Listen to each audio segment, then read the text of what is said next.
Welcome to r/slash Entitled Parents, where an entitled mother brings her contagious kid onto a cruise ship and infects everyone. Our next Reddit post is from Sucrose. 2 or 3 years ago, I went on a cruise with my mother and my friend along with his mother. We grew up together, and our families are really close, so we're practically siblings. This was an 8-day cruise departing from New York City, going around the Caribbean and then going back up. The ship was one of those really nice and famous ones with tons of restaurants, pools, water slides, etc. It had a capacity of over 2,000 guests. On the second day, our parents made friends with another group of families, and we decided to head out together that day once the boat pulled into port. We met at breakfast to plan out the day. There were quite a few families with younger kids, and of course, all young kids left to their own discretion and open buffets were wild and kinda gross. Later on, I overheard one parent complaining to someone about their kid. Apparently, the kid wasn't feeling well, but the entitled parent didn't want to leave the kid behind in their room because we'd spent so much money to go out and have fun. I didn't think of it as something too serious, so we carried on. Around halfway through the day, I started having serious stomach cramps. They got to the point where I would have to stop and breathe every 10 minutes or so. My mom and my friend decided to leave the rest of the group to help me back to where our tour bus was waiting, as I was clearly in no condition to continue hiking. It took us a while, but eventually we got back to the bus where I could attempt to sleep it off. We assumed that I had gotten food poisoning or ate something bad.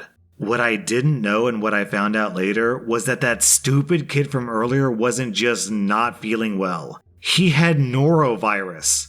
Symptoms include vomiting, diarrhea, abdominal pain, muscle aches, fever, and fatigue. The virus can last days, which doesn't seem long, but keep in mind that this was only an 8-day cruise. Also, it's extremely contagious, especially in close quarters. Well, guess what? We just happened to be in a closed-off ship with thousands of people. Also, we had open buffets just waiting to be contaminated.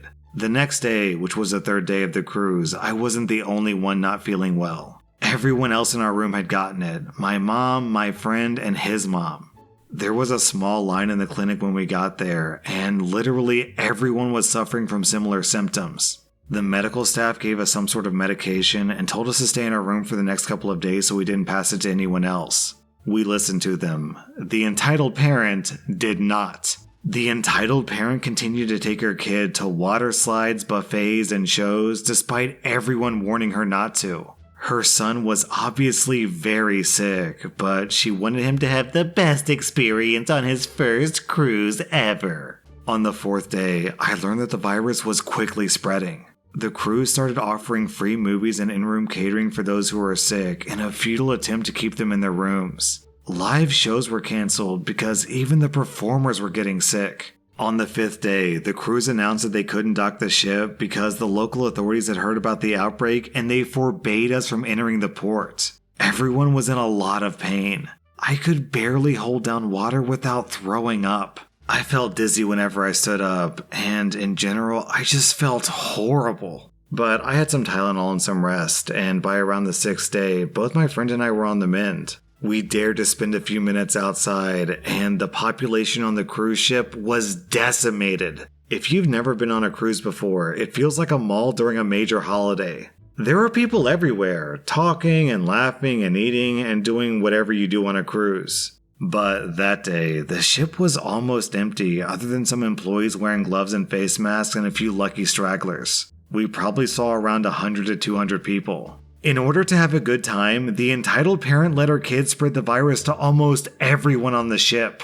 There's no vaccine for norovirus, so literally no one was safe. Not to mention that cruise ships always have a lot of retired elderly people with weak immune systems. She didn't just ruin literally everyone else's vacation, she put people at genuine risk as well. I don't think her son would have even been allowed to board the ship in the first place if they'd known that he was sick. Because I think that there are regulations against bringing contagious diseases into closed environments. Anyhow, moral of this story is, do not take your sick kids on vacation. If you do have to, for some reason, at least leave them in the room and let them recuperate instead of passing it around. It's not only better for everyone else, it's better for them too. Also, avoid open buffet lines if possible. So this Reddit post was posted back in 2009. So now in 2021, it's really funny to read through this and see all the comments about how angry people are. These poor, sweet, innocent people have no idea what 2020 has in store for them. Our next Reddit post is from Mr. Meeboy. Background: I live in a rather quiet apartment building, but as soon as this crazy woman moved here, I knew that my situation was going to go tits up. I always try my best to be kind to my neighbors, and it wasn't any different for Entitled Mother. I enjoy having small get-togethers in my apartment with a couple of my neighbors. So when Entitled Mother and her annoying as hell kid moved into the building, I decided to invite them to a weekly adults-only game night. Don't judge, this was all pre-COVID. The party was set to begin at 7 p.m., but Entitled Mother came a good hour late. Our parties are for adults only because we have lots of alcoholic beverages and some weed set out. The Entitled Mother decides to ignore the clear as day rule that kids are not allowed and brings her little turd to my house. As soon as I see the kid, I tell her no kids allowed, but then she goes and says, "It's okay, he has my permission." I sigh and ask her to come back in 10 minutes because me and the neighbors have to clear all the weed and alcohol and pack them in the cupboards. She and her little turd come back in 30 minutes and immediately start eating all of my food. I'm a really non-confrontational person, so telling them to stop was a big no-no. This isn't even the real story yet. It's just some background to explain the mess that was about to happen. And then later on, COVID happened. My girlfriend was staying at my place during COVID because her parents both have pre-existing conditions. We went through the whole process: quarantine, testing, and eventually moving. So one day, I was out of the house getting groceries when my girlfriend called me crying, saying that she didn't feel safe in our apartment. Apparently, my girlfriend was taking a shower when she heard someone moaning. She thought it was me, so she opened the curtain to see the entitled kid beating his meat and standing outside the open bathroom door. She screamed, slapped him, and kicked him out. Hearing this, I immediately rushed home to comfort her, having absolutely no clue how that little bastard got into my home. As soon as I got home, I saw Entitled Mother standing outside my apartment banging on the door, not wearing a mask. I tap her on the shoulder and start to explain to her that she really needs to control her kid. I tried to be as nice as possible, even though I was seething with anger. I tried to tell her that I understand his body is going through changes and that he has urges, but breaking into people's houses and doing stuff like that was not okay. Before I can finish, the Entitled Mother goes off on me. She starts screaming that her son didn't break into anyone's house and that my girlfriend had no right to hit him. She said that she was going to call the cops and tell them that we assaulted her kid. At this point, I was literally about to slap her, but I tried my best to remain calm and ask her how her son got into my house.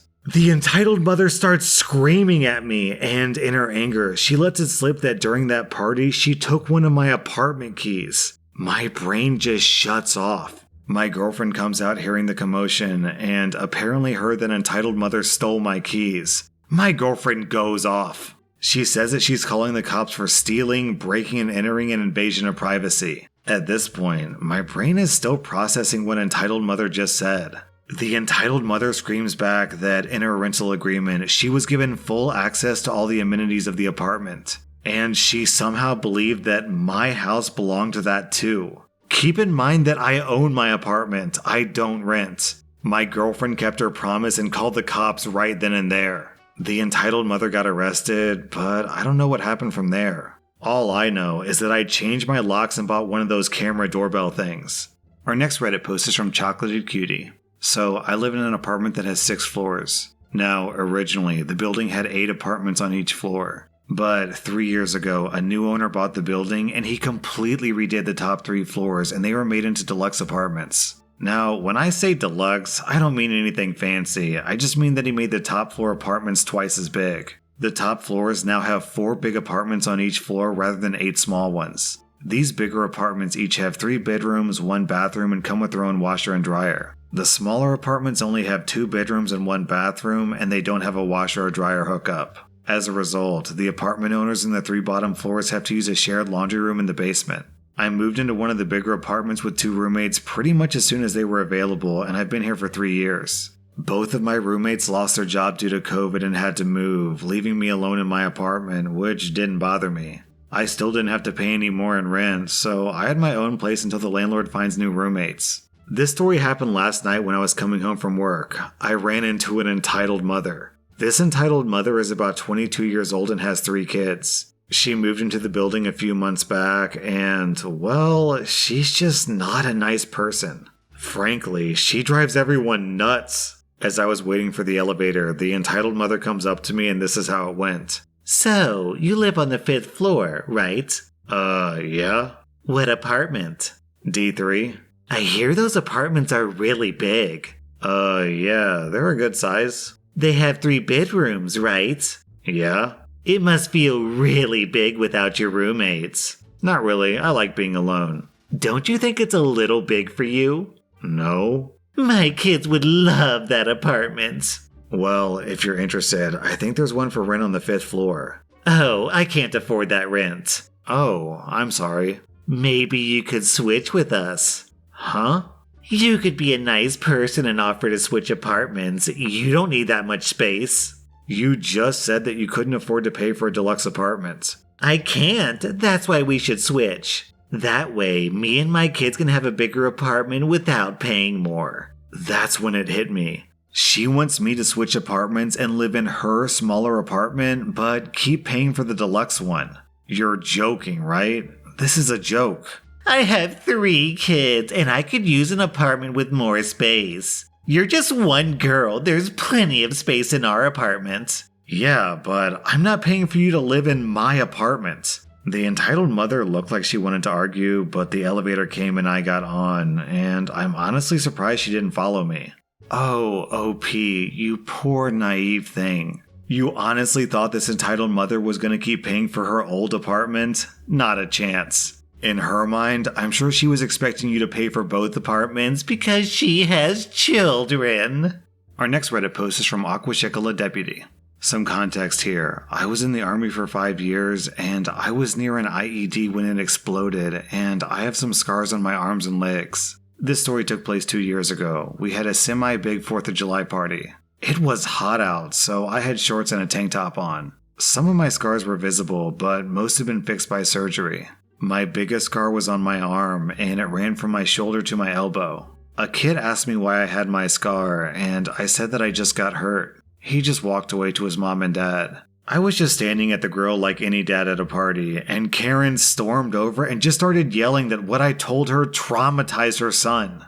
I was confused for a minute before she pointed at my arm. Apparently, I was an awful person for doing that. The yelling attracted my wife and Karen's husband. The husband was mad at me because I made his wife angry and whatnot. My wife tried to calm them down, but had no luck. Karen started yelling that I had to leave my own party because I was big and scary to the kids. And she thought that I was threatening to her.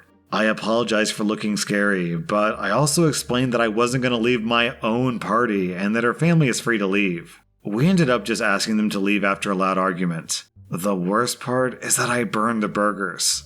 On the face value of this story, the thing that seems really terrible is that Karen started yelling at OP in the middle of his own party. But if you think about it, the actual crime here is that Karen is teaching her kid that anyone with scars or deformities is some sort of monster to be feared. And honestly, that's just a terrible thing to teach a child. That was r/Entitledparents, and if you like this content, check out my podcast where I publish the exact same episodes. Also, hit that subscribe button because I put out new Reddit videos every single day.